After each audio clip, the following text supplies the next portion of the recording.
Today, we're going to talk about planted tanks. There's a lot to cover. Substrates, we're going to cover plants, we're going to cover fertilizers, we're going to cover lights, we're going to cover algae, and finally, my preferences. Just because a lot of what people make nowadays, and I have in the past as well, is it's all about the preference and not actually about teaching and talking about the different methods. And so I kind of want to lay out all of that and then come to, after 15 years of doing all of this is what I prefer and why. First, I want to start with why would you listen to me? So first, I'm a master aquatic horticulturalist, which just means I've got a certificate that says, hey, I know what I'm doing with plants. So there's that. I have a warehouse full of plants, 35,000 square feet actually. And we've been doing this a long time, since 2013, professionally. 15 years in retail, so I managed a store before I opened up my own store. Again, did plants the whole time. And I've pretty much done it all for the last 15 years. We've gone through the phases of planted tanks that are running off soil. We do it off of all the different types of substrates and preferences on, hey, now that you've done all these plants, what do we settle into? We're going to start with substrate, because that kind of, if you're sitting with a dry tank, something like that, this is one of the most vital parts. What are you going to do, right? And so when it comes to substrate, you've got things like soil. That would be like this contra soil or ADA soil or, anything like that. So this is a clay-based soil. This one happens to be the brown. By the way, I prefer brown over the black. The black shows everything. So every snail shell, every piece of fish poop, all of that will show on your nice looking substrate. So I prefer the brown because at least the poop will blend in there. So with that type of substrate, it's kind of lighter, fluffier. So as fish swim by, they can kind of waft it up. Your hands will waft it up when you're planting. It can be a little bit hard to get the plants to stay in it. So you need kind of it to be really deep, and you plant really deep so it doesn't want to lift out because it's a lighter substrate, right? The cons of it, I would say, well, and I should talk about the benefits of it. The benefits, the pros and cons would be, if you use that substrate, it pretty much provides all the nutrients you need. So that's a great thing for up to 2 to 3 years. It's got a life cycle, and then you got to replace it or add to it or supplement it. You also have the problem that a lot of them will generate ammonia. They're actually so hot, as it's called, with so many nutrients that top layer that's interacting with your water will actually have quite a bit of ammonia. And so some of them you have to cycle and wait for the ammonia to, to dissipate for maybe up to 3 months. And so that can be kind of a bummer, especially if you're new to the hobby. But then they tend to be pretty good. Now, when they do get old and they start breaking down, they lose the pellet shape and they kind of just become, I don't want to call it mud, but more like clay, as in like Play-Doh, where it's like, oh, that's becoming a thing. And it starts running out of nutrients. So the cost also pretty expensive. If you look into that, you're going, it might cost you, like a tank this big might cost me $300, $400, depending whether it's a fluval stratum, ADA, this contra soil, another type, depending on where you are in the world too. All of that matters. So that is one choice, and well, at the end I'll tell you what my preferences are, but that's one way to go. The other way, or another way to go, would be actual dirt or soil. You could technically grab it from your yard, but most people, they'll buy like an organic miracle grow or something where nothing's been added to it, and then they're going to cap it with either sand or gravel. And so you're kind of getting a much cheaper way to get all those nutrients and then putting something on top. Now, what I don't like about this system, we'll go pros and cons again, is that oftentimes you can get a little bit of ammonia going, not nearly as much typically because you're capping it.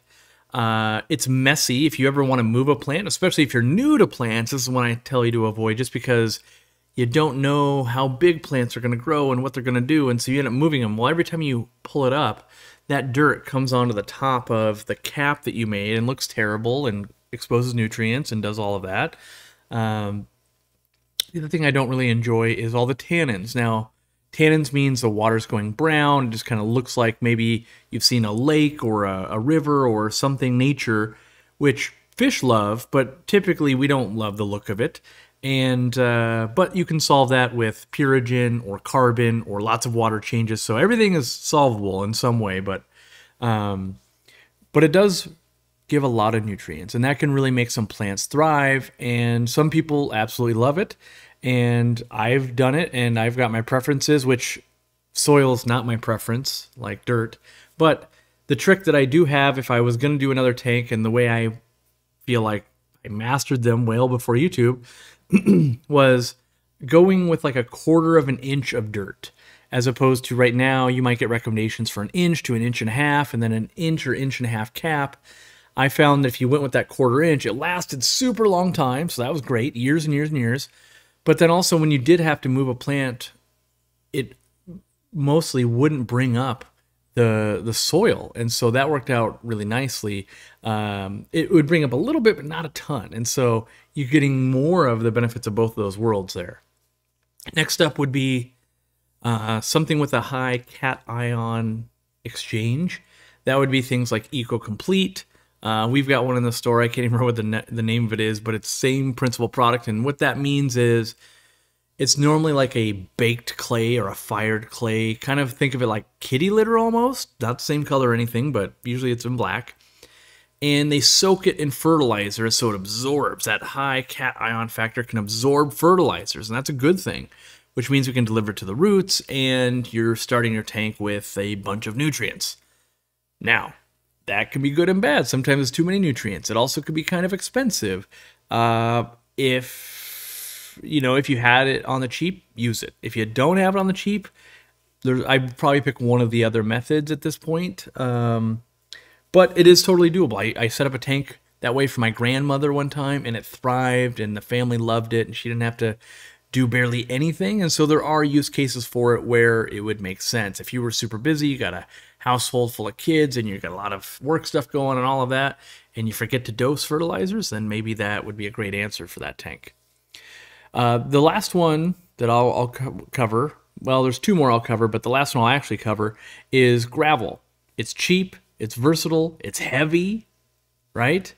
But it has no nutrients, so you have to supplement with liquid fertilizers and root tabs, which is great. I mean, this is not an example of a well-planted tank. In fact, the substrate got changed out 3 days ago, but I switched it from a coarse sand to this gravel with root tabs, and I like that I can control the fertilizers. I like that it's heavy. It doesn't have to be super duper thick for a plant to hold it. I like that the fish in there can dig. I've got an eel in there that'll dig under, which you can't do with some of those other substrates and things like that. It hides debris really well. It's actually got nooks and crannies for the debris to fall in, so I can gravel vac if I ever needed to, where I don't have plants. And I love that every fish store has it. I recommend kind of that golden tan color. You can get them in any color, but I like a natural golden tan. Works out really well for me. And then the last one I'll briefly touch on is sand. Sand can grow plants. It's in my opinion, the hardest way to do it. It collects debris the most. Some people love, siphoning off the top of that sand every week and trying to make it look good, and that's your own choice there. But it is not the best for growing plants. It's hard for plants to expand just because sand compacts so well. So if you already have it, yes, you can make it work. And there are lots of plants that don't even use the substrate at all. So there is that. But if I was going into it going, I want to set up a really nice planted tank, and I have all the budget and I have all the planning in the world, sand is what I would not choose. So that's one where I bring it up, but I honestly don't consider it to be a good substrate for a planted tank, and I don't recommend people start out that way. And you might say, but my fish love it, and this has it, and this, and this, and this. Yes, and those would all be reasons why sand is used in the hobby and people like it, but starting a planted tank with a sole focus being a really nice planted tank usually is not sand. You can use it as a cap for something like the dirt we talked about earlier, but even then I still prefer gravel. So next we're going to talk about the actual plants, and there's 6 basic groups, or I break them into 6 different groups, and I feel like it's important to know some of these groups and what they kind of like and things like that, so that you can plan ahead. So if you were running sand, there are plants that will work really, really well with that sand, and there's ones that will not work so well. So the first basic group I have is actually floating plants. There's plenty of floating plants, whether it's water sprite, red root floater, maybe something like a hornwort can kind of be up there, duckweed, riccia. Yeah, there's lots. I was going to keep naming them, but I'm like, that's just probably confusing people. So floating plants, they just grab all of their nutrients out of the water. They're real close to the light, so that's nice.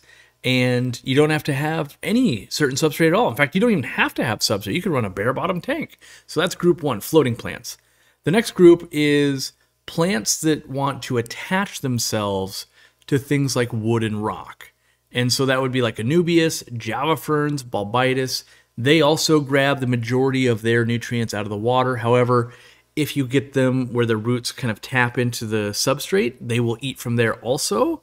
And those ones are very easy to work with, often used with things like goldfish and African cichlids, and they're used in full-on planet tanks too. They're amazing to just scape with in general, but they want to grab onto something. Another one that is like that you can use in that mode would be pinnatifida, which is kind of a red stem plant, but it likes to grow into wood and rock also.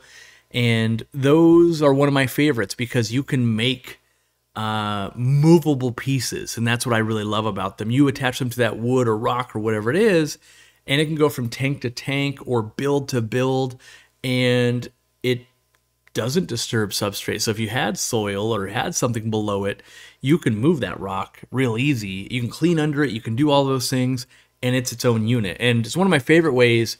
Sometimes you might stumble upon a garage sale, or you just find cheap stuff, and you find like, oh, here's saltwater coral in plastic, or here's a pirate ship, or here's a whatever, and you coat it in like java fern or anubias, and then after 3 to 6 months, you just have this really nice shaped decoration that no longer looks fake anymore. So it also is a great plant to make two pieces look like one. Rock A, rock B, put them next to each other. Ooh, you can see that's two rocks, or two pieces of wood. You grow the plant all the way through it, and now it's one piece. And so that's where you'll see those scapes online a lot of times. Like, how did they even find that piece of wood? They didn't. They made it, and they grew stuff over it so you don't see it anymore. That's what happened there.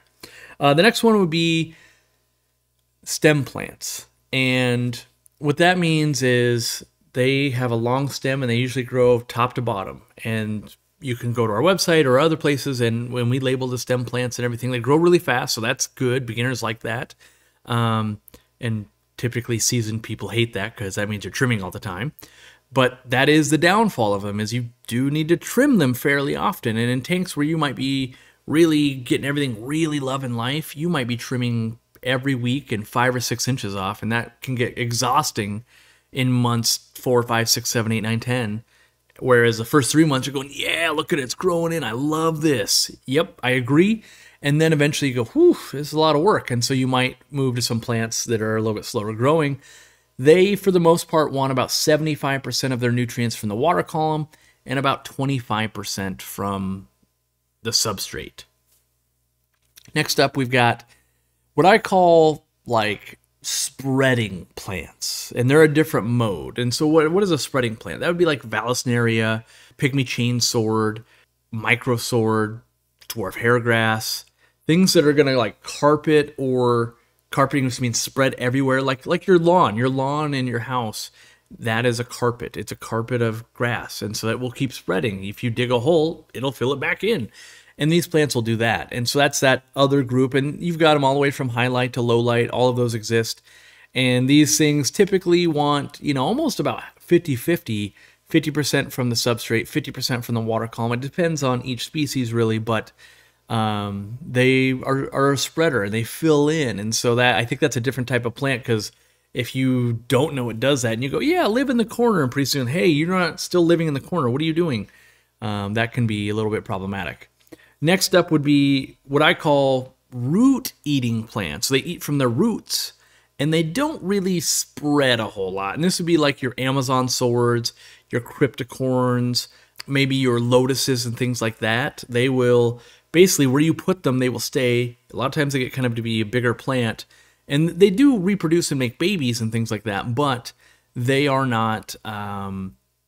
not that runner type, and they're not all the other types. So they just, load them up with root tabs or a rich substrate, and they will really thrive. And they're more like 75% feeding from the roots, 25% from the water column. And then the last and sixth group is actually what I call unruly plants. And that is plants you can't really control kind of at all. So duckweed is one of those. Hornwort is one of those where you can't plant it. It just only kind of floats. And then if it's not happy, it drops all of its leaves. Riccia, you see a lot of scapes using that, but you got to trim it and really work it all the time. Otherwise, it just rips off and floats. It wants to be a floating plant. Guppy grass is another one of those. They are great for breeding fish and doing different things and cleaning your water and all of that, but just know that those are unruly. You can't really control them without manual removal and placing and things like that. You can tuck hornwort into the gravel and then a week and a half later it rots off and keeps growing. All of those types of things, or like guppy grass will grow into your filters and that kind of thing. But still, great plants if you're breeding fish or you like the look of them, or you're just trying to struggle to grow anything. And there's so many plants out there to choose from. Those are different videos, and we have videos on specific plants and all of that. And at the end, I'll actually give you a link to my favorite plants for beginners. But learning each plant really will go far, because if you've ever done anything like growing roses is so much different than orchids in your house. It's different than a pothos plant behind you. They're all very different. Once you kind of know how they work, they get really easy.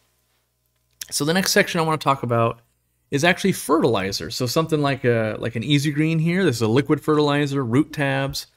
So yeah, we're going to start with liquid. And liquid, there's a million different brands out there. Ours happens to be very potent. It's made for beginners, made easy to dose, 1 milliliter per 10 gallons. It's made to dose once a week. There are different methods. There's something called like the EI method, where it stands for estimative index. So you basically put way too much fertilizer in. I say too much, but a lot of fertilizer in. And then at the end of the week, you change water to take all the excess out. And you do that every week. And then in theory, your plants will never run out. Ours is kind of a different approach of let's put what we consider to be the bare minimum in, and that would be 20 to 40 parts per million of Easy Green. You read that on a nitrate test kit.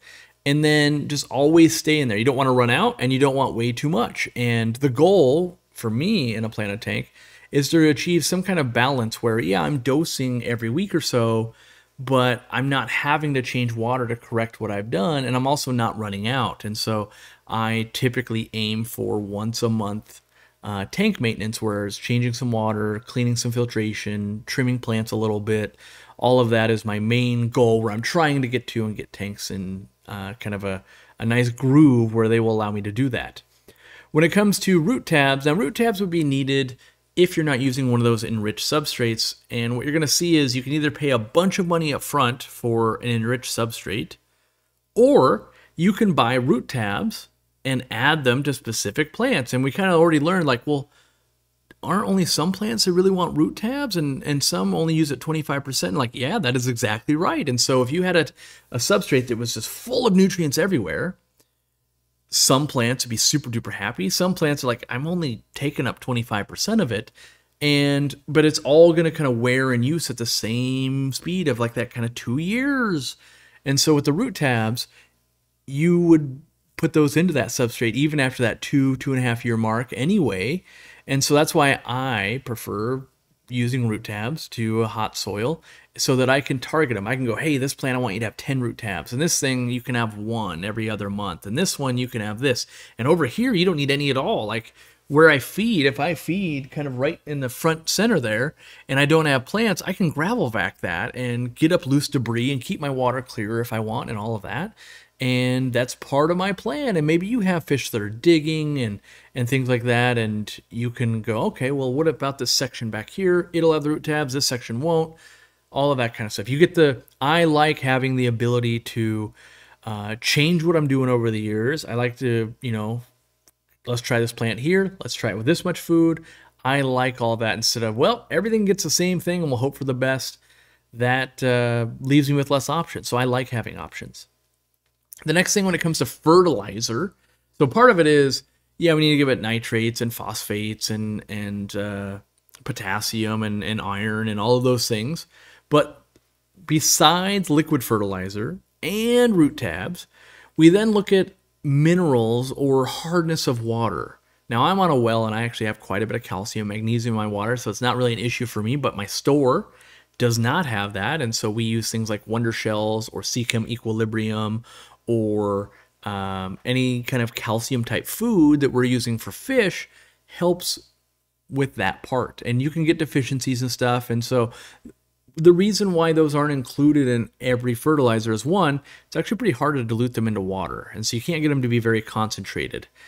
Two, not everybody needs them. And so if you already have a bunch, you don't want more. And so you would use a test kit, maybe some quick test strips like ours, or, an API kit, whatever you're going to use, and actually see what hardness are you running and do you even need more. If you've got, moderate to a lot, you're good. If you've got low, those plants will consume it and you'll run out and you'll start getting like, oh, I'm getting a little bent leaves or I'm getting this going on, and you won't get the colors you want out of those. So definitely check on minerals in general. One little hack that we use is our easy brine shrimp salt, which is a marine salt. We use a teaspoon of that per 20 gallons, adds all those little trace kind of minerals in there, in addition to some of the macros like magnesium and calcium. So that's just one little nugget there for you. The next thing I would say with the fertilizer is people often forget, but CO2 is a nutrient / fertilizer that plants want. Now, we have it in our normal air. I'm breathing it out right now. We also have it in our water. We just need to replace it as fast as the plants are using it. And so you might have read or heard about a big CO2 injection system. And yes, you can really crank that up and get your plants to not be limited by CO2, which can be nice. But you can also use it to limit your plants. And that's what's good when you have 4 or 5 tanks and you've got Christmas break coming up and it's busy and you're on vacation and you don't want your plants to grow really fast. And so you could use CO2 to control that. So my personal preference is start with just what your tank already has. It'll have some. I like using an air stone or a sponge filter. That'll help replace some of that CO2. Now, that you'll have some people on the internet going, he's crazy. That also gases off CO2. If you had really high levels of CO2, that would be true. However, you don't if you're not injecting CO2. And even when you are, I still think that's even more of a reason to need one. And we can get into that here in a second. But CO2 and oxygen for your fish are independent. You can have high on both, low on both, high on one, low on one. Any of those combos can exist. And I think it's really important that I want fish to be healthy and I want them to look great and I want my plants to look great. And so in general, I'm trying to make sure I have lots of oxygen and enough CO2. And so if you choose to inject CO2, that's fine. If you don't, that's fine too. Different plants have different requirements and that makes it nice. A nice slow-growing anubias doesn't have to have CO2. You want to get anubias growing faster? Give it some more CO2. When it comes to the use of an air stone or something like that, people are afraid they're going to gas off their precious CO2. And that can happen if you're, if I have this water just boiling and it's going crazy, yes, I could be lowering it slightly. However, if I have a normal amount like I've got going on in there, we're maximizing the amount of oxygen, and as my plants are growing and using up all the CO2, CO2 will also dissolve from the air into your water. And so even when and if I hook up CO2 to that, I will still run an air stone. And the big thing that people forget, and they hear it all the time, plants add oxygen to water. And that is 100% true, only when the lights are on. And so the other majority of the day when your lights are off, they actually consume oxygen. And so early in the morning before your lights come on, your oxygen can actually be at critical low levels and you could be killing off bacteria and in a worst case, actually killing off some fish. Now, usually you don't kill off the fish because they can go to the top and gasp and they're low metabolism because they're trying to kind of sleep and they're inactive. But the bacteria can't move and go get more air. And so one simple air stone for very large aquariums even will solve that problem for you. So I highly recommend, even when you inject CO2, if you choose to do that, using an air stone.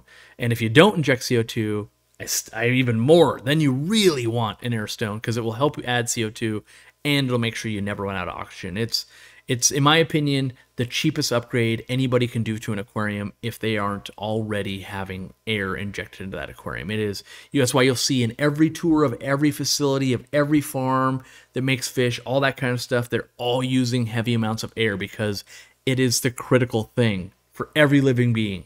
If I don't have air, doesn't matter what else I got. I'm not going to make it. So lots of air is the key. And it doesn't take a lot to have a lot in the water. So know that. Next, we're going to talk about, as part of fertilizers, water changes. So a lot of people will dose water or dose liquid fertilizers and do all of these things, and then they'll just be in a habit of changing water every single week. And you'll hear people say you can never change enough water, and I do it every day, and blah, blah, blah. Honestly, what you should be striving for is balance. So if you have 30 fish and they make 30 nitrates a week, and your plants eat 30 nitrates, that is in balance. If you have the 30 fish and they make 30 nitrates, but your plant only eat 10, it's going to build up on you. You're going to have to do water changes. And so what you should be striving for is the balance. Now, usually you have 30 fish, they make 30 nitrates, but your plants ate 80 nitrates. And so you're actually using fertilizers as well. And it's more than just the nitrates, right? Like when you put food in, the food itself will have phosphates, it will have some potassium, it'll have these nutrients in it, but they might not be in the ratios in which your plants actually want. And so if you're trying to grow red plants or this plant or that plant, anubias and java ferns, they want lots of potassium, and maybe the food you're feeding doesn't have that. And that's where you can make it up with the liquid fertilizers. And so the goal for me, at least with Easy Green, is somewhere between 20 and 40 parts per million of nitrates, hopefully most of it being from Easy Green, because that means you've got the right ratio to keep your plants really growing well. And that's what I'm shooting for. If I go above 40, oh, I'm at 60, well, I should probably do a partial water change. If I'm down at 5, well, it could be any day now I run out. And when your plants run out, that's really bad, because they actually try to realign and take up other nutrients, and that puts them almost in the stasis mode, so they don't grow at all. And then if you really didn't have any, you know, your plants would actually start to die back. And so finding the nice routine, and you could go, oh, I just run it at 10 or 20, whatever it is, as long as it never runs out of the nutrients it needs, your plants will grow fast. They don't grow faster the more you have. If I have 100 nitrates in there, the plants don't grow faster than when they have 10. They just can't run out. And so, you know, if I have a fridge full of food, you can still only eat at one speed. And if you run out of food, you just can't eat. So as long as the fridge never runs out, you don't starve. Same with your plants. As long as they don't run out, they don't starve. If you have a ton of food in the pantry, they don't magically eat more. They just don't starve.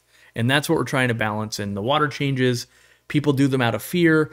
And I would encourage you to do them out of calculation. Hey, I tested the water. I saw these things. Maybe you need more pH and your water has it out of the tap. Maybe you need more calcium and it has it out of the tap. Maybe you dosed too much. Maybe you fed a little more. Maybe you're on vacation and the house sitter dumped way too much in. Maybe, and this happens a lot, you test and you go, oh my gosh, I'm running out, because your plants grow. It's always an evolving system. And so if you get in there and trim your plants and they're 1/3 shorter, they're going to use 1/3 less nutrients. If they, you plant them and you're dosing it, let's say you dose this once a week, and when you planted them and 3 months later, they're all 3 times as big, you don't just dose the one time a week. You got to up the fertilizer or cut them back. They will eventually run out of food. So testing the water and doing what is required, whether it's dosing more or water changing, either way, is the way to a balanced plant tank. And it's not just, I do these things every week no matter what, because it's repetition. Eventually that fails you. So, and there'll be people in the comment section that go, it didn't fail me. And there'll also be people like, I've never used fertilizer in my life, and I've done this and I've done that. And there's always going to be scenarios. It doesn't mean that that's what works for most people. This is the advice I can give you of doing this every day for 15 years with customers and hobbyists just like you that are getting into it, going, well, what about this? What about that? What's easiest? What about this? I want to do that. These are the guiding principles that will get you there. And don't get me wrong, when you've been doing it for 15 years, you can have your own preferences and you can go, I would only ever do it this way, and that's fine. But if you're new, these are the things that are really going to help you. So next, we want to move on to lighting, right? So we've got the plants in there, we've got substrate in there, we're fertilizing, and now we want to talk about lighting. So the first thing is, typically you're going to buy an LED light. That's just what's the most on the market. And for the most part, if you buy a light made for aquarium plants, it'll probably do okay for you. Now, there's a lot to learn and different videos about how intense the light is, PAR readings, and the specific color of it. I like a little bit more of a natural sunlight color. Some people like a little bit more of the blue color to make their fish look a little more blue. And there's plants can, utilize different colors differently, but for the most part, read the reviews, whether you're buying a light from us or Amazon or, it doesn't really matter. Read the reviews and look, hey, are they growing plants like I want to grow? And if they are and they're having good luck, then you probably would too. And so it used to be where branding and all of that was very, very important. And now, over the last 5 years or so, we've gotten to a point where LED lights have just gotten pretty good. And if you do any research, you're likely to have something that will probably do what you want to do. When it comes to lighting, I would say the important things I think are dimmable, so that you can turn it down if you need to, right? So I'd rather buy more capacity and turn it down than buy a light that's low capacity and need more and can't add more, right? So dimmable I find to be important. I like to put them on their own timer. I actually use Casa Wi-Fi timers. You can use any timer from the hardware store. I just like the Casa Wi-Fi ones because, one, we sell it. And then two, anywhere in the world I can turn it on or off. So when you're on that tropical vacation and your house sitter came in early or late and the lights aren't on, you can go, hold on, bloop. Lights are now on, and they can feed the fish and do that kind of stuff for you. It's super duper easy for me to change it if I get a different work schedule or I've got it close to a window and it's time of year, any of that. I just love not having to get under there and change a dial or do any of those kind of things. And they remember it when the power goes out. A lot of the ones that come in built on the lights don't remember, and so it's just a pain. So I go with the dedicated timer for what I do. Now, another very important thing I think is the spread of light. And so you can have a light that just goes up and down, kind of like a flashlight. You can have ones that are very wide. And if they're too wide, you might be growing a lot of algae on your glass. Also, most lights typically are made for about a 12-inch spread to an 18-inch spread. And depending on your tank, that might mean you need 2 lights. If your tank's 2 feet and you've got an 18-inch spread, you'd have some that didn't. The other thing to think about is usually we plant plants that are taller towards the back of our aquarium and plants that are shorter towards the front so we can see, right?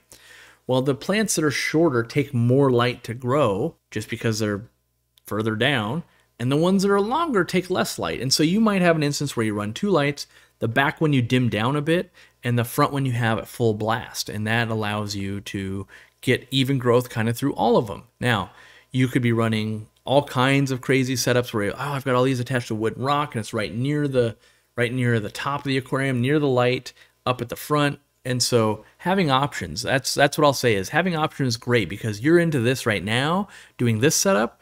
In 2 years, you might go, I want to do only floating plants. And then a year after that, you go, I want to do stem plants. And a year after that, I want to do CO2 in this. And by having a light that can dim and you can control it, makes all of those a possibility. So that's, and some of the brands that I'll just throw off the top of my head that I like them because typically they've done well in the past. They typically have warranties. Not all of them have the same one. Yeah. So Fluval lights in general, Phoenix lights in general, our own light, the Aquariumcoop light, which unfortunately is getting discontinued until we find a new manufacturer. But like ours and Fluval have 3-year warranties. Phoenix's, I think, are 1 year now. So that's an improvement. They used to be like 3 months. So now they're up to a year. And there are other good lights. You know, there's budget lights out there like Aquanites and Hyger and Beams Work. And, you know, I call those ones Amazon lights. And those Amazon lights, they typically, the warranty is about as long as Amazon is, and that's 30 days. But they're very cheap, but sometimes they have quality control issues or just build quality and all of that. So do your research, and there are some gems out there. I'm not gonna sit here and be like, oh, there's never been a good $40 light. There has been. But sometimes you run into control issues, and I've watched people set up a whole fish room before, and they've got 30 of these things running, and they found out all of them burn out 12 to 14 months or, you know, in that 1 to 2 year range. And that's a bummer because you're not saving any money when something burns out. So this is one of the few things I would say investing in decent lighting is worth it. The more options you kind of have that are easy to understand, some of them make them crazy hard, But the more power and capability you have, you're usually not sad when you can dial it down, dial it up, make it do stuff. Let's see here. Next, we're going to talk about algae, because I feel like that's the next kind of thing about this. You'll always have some. Even when you have, you see tanks that are winning awards, in that back corner right there, there's actually some algae, but we usually try to balance it with some live fish and our skill. Between those two, we can make it seem like it's almost algae-free, like algae never grows. When in reality, like, you might have a yard, it looks amazing, but every week there's one weed, and you pull it, and then, oh, there's a weed over there. No matter what you do, there's always some, even though your yard looks perfect. You can, always count on there could be something going wrong. So I'm going to break it down to types of algae and the animals and the steps that I like to do to kind of combat them. So when you get, algae kind of on the glass and cyanobacteria, which that's actually a bacteria, it's stinky and it's kind of a blue-green mess, kind of webby. Nerite snails are actually amazing for both of those. And so they can lay little white eggs, and that's kind of annoying, but the fact that you don't have to use antibiotics on the blue-green algae and that they'll clean decorations and glass and all of that, a few nerites can go a long way, especially if you got small tanks. Next up, rosy barbs for staghorn and hair algae. So that's actually what I've got here, these red fish. These are longfin rosy barbs, and I used to have a ton of hair algae on there. They cleaned it out within 2 days. And they're very, very, very good at hair and staghorn algae. They are my go-to. It's what I recommend. There are other fish that'll do it, but they won't do it as well as this. I'll tell you that right now. And so I'm just going to tell you, if you get this problem, go get yourself some rosy barbs, let them do the work, bring them back to the pet store. It doesn't even matter. They're that good, and they're like $4 fish. Next up would be general algae on surfaces, right? Autocinkless catfish, they're real small. Hillstream loaches, they look super cool like aliens. And bristlenose plecos. Now, caveat with the bristlenose plecos, sometimes when they get really hungry, they'll eat on sword plants and stuff. So just be aware of that. But those guys will handle lots of the flat diatom algae and the surfaces and green algae on the glass. And they're, people will tell you, just get a bristlenose, just get a pleco, just get a blah, blah, blah. That's what's covering that. But they won't eat hair algae. They won't do that blue-green algae. And they also won't do black-beard algae, which is the next one. So black-beard algae, BBA, as you'll see it, it's this black, sometimes almost a little red too. Like a lot of times it'll pull the plant leaf off. You go to pull it, and it'll take it really grabs on there. And for me, there's only 2 things that I think work really, really, really well in most all planet tanks. And that would be Siamese algae eaters when they're young, and you don't feed them too much, they will eat it pretty well. When they get big and they want protein to breed, not so much. Or if you feed too much, not so much. Or using hydrogen peroxide, and you can look up videos and articles and things like that on how to do that. Typically spraying it, it'll kill it off, and then your fish will eat it. So the way I do it, I drain my water real low. I get it in a spray bottle. I spray it directly onto the plants. I let it sit for about 5 minutes. Then I fill the aquarium back up. And then it'll turn kind of a pinkish, a red, and eventually a gray, and your fish will pick at it and eat it most times. If it's on decorations, you can take them out, and you can spray them, let them sit there, rinse them off on the sink, and then put them back in. You've got a lot of options when it comes to that. Now, there are other fish that will eat that, like a flagfish and maybe a monos if you give them enough time. But like the flagfish, they try to rip it off. And so a lot of the plants that are delicate, they'll just actually rip part of the plant off. And that's not what we really want to see when we have a nice planet tank. We're trying to solve the algae, but not necessarily lose the plants. And whenever you're dealing with algae, especially in a new tank, your tank's just unbalanced. And as time goes on and you get your light dialed in and your fertilizer dialed in and your CO2 dialed in and the plant growth dialed in, when you get algae and then you fix it, it's less likely to come back. So if you always have algae coming back and you're always having problems, you're probably not testing your water enough and making changes. You might be stuck in I change my water every week. Just because you change your water doesn't mean you have enough fertilizer or CO2 or minerals in the water or your light's on long enough, any of those things. In fact, algae thrives when any one of those things are off. So not having a timer and leaving your light on overnight, you'll make a bunch of algae. Not having any fertilizer in the water, you'll make a bunch of algae. It can thrive on neglect, where plants kind of need to be babied a little bit. And so having it well balanced is the best way to not have fish issues. Now, the other thing I'll I'll say just real quick, I had hair algae and it took 3 days to get rid of it. So you don't need to, oh, I'm covered in brown algae. You don't buy like 5 plecos. Like, no, get one. And by the end of the week, they'll probably polish it off. And then you'll have to feed it. And now he's making fertilizer for the plants. And so you don't want to end up with just way too many algae eaters and not enough algae. And you're feeding a bunch. And then that makes a bunch of waste. And then it makes algae again, right? You kind of want to balance it, not turn a problem into a new problem that is the old problem again.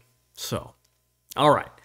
Now let's talk about my preferences for keeping planted aquariums. So we've talked about lots of things in general. So we're going to start in the same order that we talked about them. So gravel is my substrate of choice because it's basically inert, which means it's not doing anything to the water. It's typically heavy. It's typically available at every pet store, especially in browns and tans, stuff like that. It hides all the poop. It is heavy enough to hold down the plants. Fish can burrow in it. You can use it with under gravel filters. You can gravel vac it. It's just been the aquarium staple for the last 50 plus years, and it rightfully so. It's so adaptable. You can't really go wrong. You can always make it work. And that's why, because you might love your planted tank today, but in 2 years you might do African cichlids. In 2 years after that, you might do something else. And then you might be back to plants again. And that substrate will work for all of them instead of, well, I bought this super expensive substrate. Now it won't work for them. And I actually forgot something. With the soil, you know, like these expensive soils, they can affect your pH. They can drop your pH a lot. And so sometimes you end up fighting that. People oftentimes, they spend all this money and they don't realize, oh, it's rotting all the time. Soil and dirt are rotting. And that's what's creating a lot of these minerals, is the rotting process.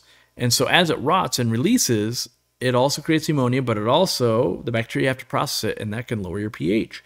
And so you can get pH crashing and not even realize it. So just know that that's part of it. And gravel, you avoid all that. And yes, you do have to use root tabs, and you have to work with it, but it's never working against you, and that's what I love. So when it comes to the plant part of it, I'm basically okay with anything but stem plants and mostly the unruly plants. And so stem plants, why? Why are you a stem plant hater, Cory? It's not that I'm a hater. It's that when your plant or when your tank is in balance, they grow so fast that it's a problem. In fact, we run into this problem all the time at the store and at the warehouse. If we set it up to where we have a different goal. Our goal is not to make the plant as happy as possible, because in 1 week it'll grow a foot and now it doesn't fit in a box to ship it to you anymore, right? Instead, our goal is to keep it as happy as possible while not growing more than like an inch, because we can't let it get bigger. Now, if all your tank is growing a foot every week, you're having to trim it every single week. And if you don't, it's starting to shade out plants, and now these are dying, and then, oh, it's blocking the flow, and now algae's starting to go. And so when you start running a couple tanks and life gets in the way, and you had the flu, and it's Christmas, and you're going on vacation, and you got a promotion at work, and all these things that happen in real life, you don't want your pride and joy to just look worse. And so that's why I don't like the fast-growing plants. I like slower-growing plants. Yes, it takes longer to get to where I want to go, but once I'm there, it stays longer in the way I want it to look, and I love that. Yeah, so I also like to build for the future. And so I do like using wood and rock pieces with Java ferns and anubias. And so like right now, this plant back here actually does not have any wood or rock attachment to it. So it's just kind of floating around. Now, I will get that out. You can use zip ties or super glue gel or any of that kind of stuff and actually affix it to something. And then that will move wherever I want in there or into a different aquarium. And now it becomes a fixture that I get to keep forever. And even if you were to get rid of it, if you've made something like that, it will sell to another hobbyist or a store for way more than if you just go, hey, I got a bunch of this plant that is attached to nothing. So I like that. I, in general, like to use both liquid fertilizers, like my Easy Green that we developed, and root tabs. We also have our root tabs probably down here somewhere. I've got all the things. Look, here's a timer. Here's that Casa Wi-Fi timer I like. And here's test strips to test your water. And, oh yeah, here we go. And here's root tabs in a 60 pack. So I like to use those because that gives me the fine control that I want, and it's easy. Like our whole brand is easy. Like our slogan is making aquariums easy since 2013. I launched this company in 2013. That's 11 years ago. And before that, I was doing this. And so my goal is to make it as easy as possible for myself and for you. And so if I'm always developing products to make my life easier, and you like keeping aquariums like I do, then it'll be easier for you too. So I'm a big fan of liquid fertilizers and root tabs. Just know that not all of them are the same. Some, they're so, I'm going to call them weak, as in not very potent, that you're doing the thing each week, but you don't realize like, oh, there's barely any nutrients in it. So I do hate that part. CO2, we'll move on to that next because that's still part of fertilizer. My stance is, sure, if you've got it, use it. If you don't have it, I wouldn't spend my money there. So if you had a budget of $500, the last possible thing I would spend it on would be injecting CO2. I'd spend it on light. I'd spend it on plants. I'd spend it on fertilizer. I'd spend it on fish. I'd spend it on glass tops. I'd spend it on I'd spend it on an air pump. And then if I still had an extra couple $100, then I would get CO2 to inject it. And I run them when I do it at the lowest, like one bubble every couple seconds. There's so many people that are chasing the max they can get in there, and that's not what you're really, need to do. So, yeah, so if you got it, or you find it at a garage sale, or someone gives it to you, anything like that, sure, use it. But there are so many plants that don't require it, and some that I kind of like growing without it better. When it comes to light, I'm choosing based on longevity. What is going to serve me the longest? So it's got a good reputation of lasting a long time. What's going to be efficient energy-wise, and what do I think is got enough variability? Is it bright enough that it'll grow everything I want to do? Because what I want to do today might be different than in 5 years. And those brands typically for me are Fluval, Phoenix, and the Aquarium Co-op. So there are other lights out there. There's Kessel's. Like Kessel's a great light if you like spending a lot of more money, and in my opinion, the dollar to return ratio is off. There's also very cheap lights out there, and they're great until they're not. And every once in a while you find a diamond in the rough, but everyone will usually say, well, my Hygrophila has done well. And I go, great. How long have you had it? And you go, oh, I've had it 2 years. And I go, good. I'm glad to hear that. And then I go, how is someone new to the hobby supposed to know which Hygrophila? Because they've got over 50 different varieties, and they'll sell any of them and just discontinue the ones that don't work well long term. And so when I'm advising, if I was advising a friend or family, I would go, well, these brands don't have that problem. Yes, you're going to spend more, but you're going to start out correctly from the get-go, and I think there's a lot to that. And so my next thing is the last part, kind of the water change, the algae part of it. I do run some animals in there typically to fight it off, maybe a couple nerites, maybe pick, something in there that I like to look at. And this one just happens to be rosy barbs. And then I aim to do my maintenance once a month. That is my aim. Doesn't mean I might have to do it every week while I'm setting the tank up. Might be something goes wrong and I'll do it 3 weeks in a row. Or it's so dialed in I'm doing it every few months. But I aim so that once a month, I can find the hour or two once a month to interact with my aquarium, make the changes, order the things, buy the new plants, plant them, do the things I want to do, all of that. And I spend most of my time actually enjoying the tank instead of maintaining it. Because there's still fish disease, there's still babies that happen, there's still, I want to try new things. I got 3 aquariums going, all of that. I actually run 15 aquariums at this point, which is much down. I used to run 70 in my own house. But that's because I want to spend maximizing time enjoying it, and I like to experiment with products and all that. So if this has been helpful for you, hit that like, hit the subscribe button. We do more stuff like this. And then I'm going to guide you to watching this video right here. It's my top 10 plants for beginners to get you started with and what their pros and cons are. So check that out and set yourself up for some success.